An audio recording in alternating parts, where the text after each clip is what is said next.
کہ اس سے پوچھا جائے گا کیا تو نے دنیا میں کوئی سکھ دیکھا؟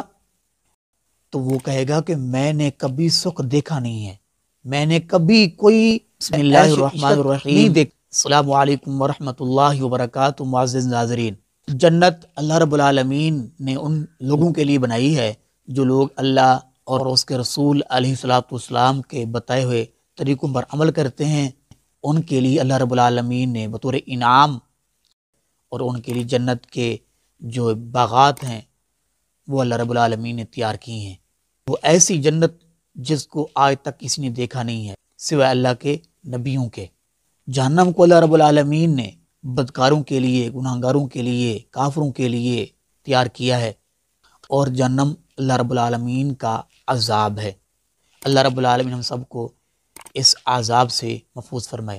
جہنم کا ایک غوطہ، سیدنا انس بن مالک بیان کرتے ہیں کہ نبی مکرم صلی اللہ علیہ وسلم نے ارشاد فرمایا، قیامت والے دن ایک ایسے شخص کو لایا جائے گا جس نے دنیا میں کبھی دکھ نہیں دیکھا ہو، جس کو دنیا میں کبھی کوئی پریشانی، کوئی مصیبت، کوئی ٹینشن نہیں آئی ہوگی، تو اس کو جہنم کا ایک غوطہ لگوایا جائے گا، اور اس کے بعد اس سے پوچھا جائے گا تو وہ کہے گا کہ میں نے کبھی سکھ دیکھا نہیں ہے، میں نے کبھی کوئی عیش و عشرت نہیں دیکھا۔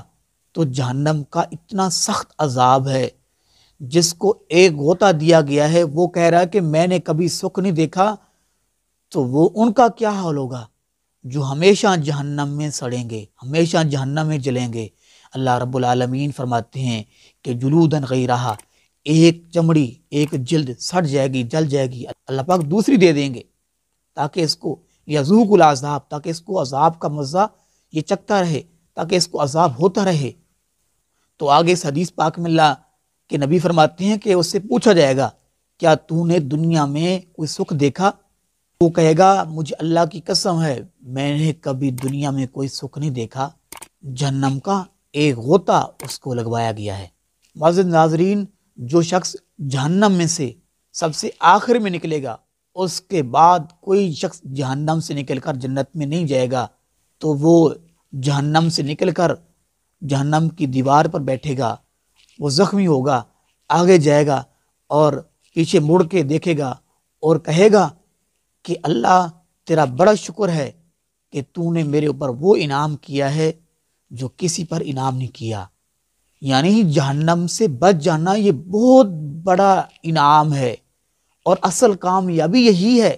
اللہ رب العالمین فرماتے ہیں کہ جو شخص جہنم سے بچا لیا گیا اور جنت میں داخل ہو گیا فقد فاز، فرمایا یہ بہت بڑی کامیابی ہے۔ ہم نے